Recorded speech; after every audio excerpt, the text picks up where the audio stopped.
醫生插水式射門頂到空氣，哇！呢球波咧睇到池尚斌係一額汗，即係咁都唔入。不過咧有3球波在手都冇眼睇咧走人啦。好啦，咁啊仲有一次攻勢喎。呢邊咧就係廈門遠華咧就一腳射波咧撳死咗個波啊，冇乜力。咁啊呢邊咧阿甲包上嚟咧執死雞執唔到。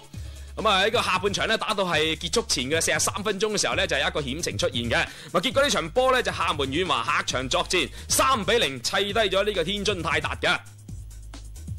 嗱咁時候咧，我睇咗2場咧，都係甲 A 球隊對甲 B 球隊嘅賽事啦嘛，跟住落嚟揀翻場咧就係2隊甲 B 球隊之爭嘅比賽啦。咁啊由北京歡利咧對住呢個81嘅，咁81而家咧就喺甲 B 裏面排第2，北京咧排喺第6嘅。睇呢場波。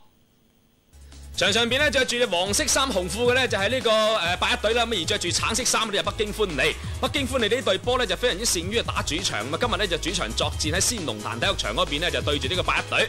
咁81隊咧大家都知道咧就係從呢個甲 A 跌咗落嚟甲 B， 咁啊今年咧佢哋話一定要升翻上甲 A 嘅，因為歷史上邊咧唯一一隊未人降過級嘅咧就係81隊，不過咧都係衰咗鑊噶啦。咁啊而家降咗級之後咧，佢哋亦都係希望啊能夠喺足協杯裏邊有好嘅成績，同埋咧甲 B 嘅賽事裏邊咧能夠係全力咧升翻上去呢個甲 A 嘅。好啦，我哋睇睇呢球波咧就係潘毅同隊友嘅配合。咁啊25號嘅球員咧就係姜昆。姜昆喺個左路嘅位置度冇一大輪咧，卒之就射波，哇！呢個波射到冇雷公咁遠，都唔知俾邊個。咁啊結果咧自己亦都好似有一面嘅無奈。好啦，咁啊見到咧就係潘毅嘅角球開出嚟，又頂咗條門楣度。咁啊大家場球一場門戰，咁啊結果咧就係0-0啊打成平手嘅。嗱啱時候咧，我哋睇咗場咧就甲 B 球隊之爭嘅足協杯嘅賽事咧，似乎平淡無奇。跟住咧，我哋再揀翻場咧，同樣係甲 B 球隊之爭嘅呢個足協杯嘅賽事嘅，由重慶紅岩咧對住呢個成都五牛啦。咁啊，鑑兵嘅陳奕明咧就大家球迷對佢係情有獨鍾嘅。咁啊，今年咧佢係從呢個重慶紅岩過咗去呢個成都五牛嘅。咁啊，打成點咧呢場波？咁啊，比賽場地咧就喺呢個大田灣體育場啊，咁啊着住咧白色衫一套咧就係重慶紅岩，咁啊而呢個成都五牛咧就着住紅色衫嘅。咁啱就講過咧，阿明咧而家就過咗去呢個成都五牛啦，翻嚟呢個重慶呢度，咁啊有好多球迷咧就喺度嚟學賭彩噶啦，咁啊話佢咧走咗過嗰邊，當然呢個心裏邊有啲唔係咁憤啦。比賽打到8分鐘咧就主隊已經開紀錄噶啦，咁啊當時咧就喺呢個對方嘅門前一輪嘅運戰出翻嚟頭槌一作入波嘅球員咧就係25號嘅鄭光石，咁啊呢個咧就嚟自韓國嘅外援嚟嘅。咁呢個入球之後咧，令到現場啲球迷啊虛撼咯嚇，咁雖然係足協杯啫噃，咁但係咧重慶嘅球迷咧對任何一場主隊嘅賽事咧都係非常之緊張嘅，同埋亦都係好熱情嘅。呢球波咧就係頂得好靚噶，咁啊飛起喺空中咧就係一個滯留嘅時間，咁啊頂入嗱呢個咧就係25號嘅鄭光石。好啦，咁跟住咧我哋再睇下咧就係呢個客隊嘅成都五牛一個咧入球機會，呢個波咧就冇入啊。咁啊射門嘅咧就係呢個馬科斯33號嘅球員，咁啊佢咧話喺度揼地下，非常之遺憾啦，呢球波都入唔到。咁啊呢個球員呢個腳頭非常之勁噶，以往呢阿明透露咧話佢點樣練呢個任意球同埋練腳頭嘅咧，就擺塊鐵皮喺度當人牆咁嚟射嘅。咁啊原先係擺木板都俾佢打拆。嗱呢個咧大家熟悉嘅李玉展啊，咁啊過去嗰邊咧就係效力於阿明嘅門下，咁去到咧就係嗰邊嘅成都五牛啦，因為廣東宏遠咧慢慢咧佢就似乎失去咗自己嘅呢個主力嘅位置噶啦，咁啊過咗去咧成都五牛嗰邊效力嘅。咁啊其實咧好似成都五牛裏邊咧都有好多嘅廣東嘅球員咧喺嗰邊嘅，咁啊追隨住阿明嘅。咁啊而家咧就落後緊1球波，有乜辦法咧？咁啊啱先頭咧見到主隊嘅呢個重慶紅岩咧都有一個咧入球嘅機會㗎。咁啊不過咧裁判員就吹罰啊，張建軍呢位主裁判咧就係吹罰呢個重慶紅岩嘅球員犯規。咁啱時候咧我哋再睇睇個慢鏡嚇，原因咧就話佢咧危及守門員嘅安全啊。咁啊當時咧重慶紅岩將個波咧就傳過嚟中間，咁啊頭槌擺到往後嘅後邊走埋嚟咧，就想話咧墊射，咁點知守門員又出㗎啦，咁啊大家撞埋一堆嘅時候咧，裁判就梗係保護守門員啦。呢個波咧就冇入嘅。咁啊再睇下咧跟住嚟嘅時間啦，呢個咧就係成都五牛嘅一次反撲。咁啊拉翻順之後咧，俾翻中間呢邊咧就係我哋睇到鏡頭呢個就馬科斯啦。咁啊身體咧就零舍強壯嘅。咁喺舊年嘅呢個甲 B 嘅賽事裏邊咧，佢係非常之牛氣啦，即係話咧好旺啊。咁啊不過咧最後咧佢哋都係第3名嘅啫。呢個咧主裁判嘅張建軍。咁啊上半場嘅比賽咧結束咗噶啦，主隊嘅重慶紅岩咧就憑藉呢個韓國外援鄭光石嘅入球咧就1-0領先嘅。下半場大家逆地再戰，咁啊着住紅色衫嘅咧就係左攻右嘅就係客隊嘅重慶紅岩，咪卒之係俾佢哋追翻成係1-1， 71分鐘時候入球嚟嘅。入球球員就係16號嘅呢個常慧毅啊嚇。唔係馬科斯啊！大家見到唔係馬科斯，係常慧毅射入嘅一個遠射都好靚嘅入球。好啦，個比賽決定勝負嘅一球入球咧，就喺8號李光旭嘅一腳射門之後咧，就係結果主隊重慶紅岩就贏咗呢場波㗎。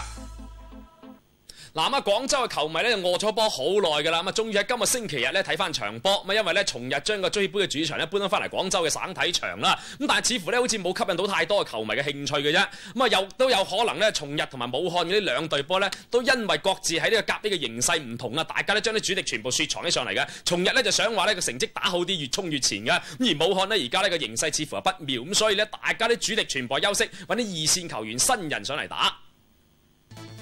嗱，場上面着紫藍色衫嘅呢隊呢，就係從日隊啦，咁啊佢呢場波裏邊呢，好似魏爾文啊、胡志軍嗰啲全部呢都係休息嘅，咁啊只不過呢，就係揾啲新人上嚟踢下啫。嗱，呢個波呢，就喺右路個位置撬咗大輪之下呢，都未解到圍，咁呢邊呢，見到呢，就係呢個4號嘅劉醒上嚟幫拖噃，非常之醒目啊，真係冇改錯名啊嚇！一傳中過嘅時候呢，就俾呢個武漢嘅球員呢解到圍，但解圍無遠啊，傳中過嗰邊呢，就係劉慶，然後一腳掃入，哇！呢個波呢，亦都係一氣呵成啊嚇！咁入波球員呢，就係黎子飛，咁啊指住呢，就好嘢你啊劉慶你好嘢。咁啊，一個係咧，劉慶呢個波傳得佢落點非常之靚，咁而武漢嘅呢個後防球員咧冇緊逼佢，所以俾佢咧鬆容咧一扮入咗。我哋用廣州話揀一個字嚟形容就係扮入。咁啊呢球波咧亦都係轉身抽嘅嚇，咁啊車身之下。咁啊呢場波裏面武漢嘅主力守門員呢，有呢個嚴毅咧都冇出現啦。咁啊鏡頭見到呢個呢，就係佢哋嘅主教練朱波啦，代理主教練。咁啊以後係咪佢做呢都未知㗎。咁啊從日嘅守門員啊務軍呢都冇出現喎。咁啊由呢個安琪咧嚟擔任嘅。咁所以呢場波呢，大家似乎呢都有意雪藏嗰啲主力球員嘅。咁啱時候見到安琪咧拍咗個波出嚟，第二點再射埋去嘅時候咧，又俾佢咧拍到。所以講咧就係成日上半場咧，武漢紅桃 K 咧都有機會嘅。咁但係咧佢哋呢班咧即係話咧替補球員同主力球員嘅水平係差得稍為遠咗啲。呢個咧就係高洪波。咁啊今年咧亦都係勢頭非常之強勁嘅高洪波。咁啊喺呢個主教練嘅位置啱啱坐咗大概幾個月到咁嘅時間裏邊咧，已經將呢隊波咧帶到上去咧就係第3名噶啦。好啦，一見到咧就係武漢隊有一個頭槌嘅射門。咁啊呢個射門嘅球員呢，就係25號嘅羅飛。咁啊羅飛呢場波裏邊咧後尾都領咗張黃牌嘅。咁啊呢個波咧就係從呢邊睇咧似乎係入咗，但唔係嘅，個波打到個頂到個側網嗰度嘅啫。咁啊仲係1-0，從日隊咧主場作戰係領先住1球波啦。咁啊記得舊年咧打足協杯嘅賽事裏邊咧，從日第一場啊對住呢個陝西嘅賽事係輸到0-6。咁啊呢場咧就係都係入咗1球嘅啫。好啦，啱啱就見到21號嘅黃文華傳中，咁啊呢邊射門嘅球員呢，就係12號嘅李浩，不過呢，就係俾呢個從日嘅守門員呢，呢個安琪接住。咁安琪從呢一個動作呢，可以睇出呢，其實呢，佢嘅呢個基本動作呢，基本技術似乎係麻麻嘅啫。嗱呢個接球動作咧可以講係唔規範嘅，咁啊手型咧可以講咧就唔啱嘅。好啦，咁跟住咧我哋再睇睇咧呢個武漢隊啦，咁佢哋失咗一球之後咧全力反撲，咁啊終於咧就迎嚟機會，12號嘅李浩射入，咁啊追成咧1-1嘅功夫啊不負有心人啦。從另一個側面講咧就證明從日咧冇繼續施壓俾對方，咁啊令到咧就武漢紅桃 K 咧終於可以追翻分。好啦，主裁判咧楊志強吹響完場哨。結果從日咧就1-1同武漢紅桃 K 啊打成平手嘅。咁雖然咧好多球隊派啲呢個替補球員上嚟比賽啊。呢個波當然咧，我哋都係情有獨鍾啦，對從日隊嚇係咁噶啦，偏心啲啊！原來呢個波的確亦都好精彩嘅，咁因為咧就喺呢個邊路角球旗嘅位置咧，就係努力咁拼翻呢個波翻嚟咧，然後咧俾呢個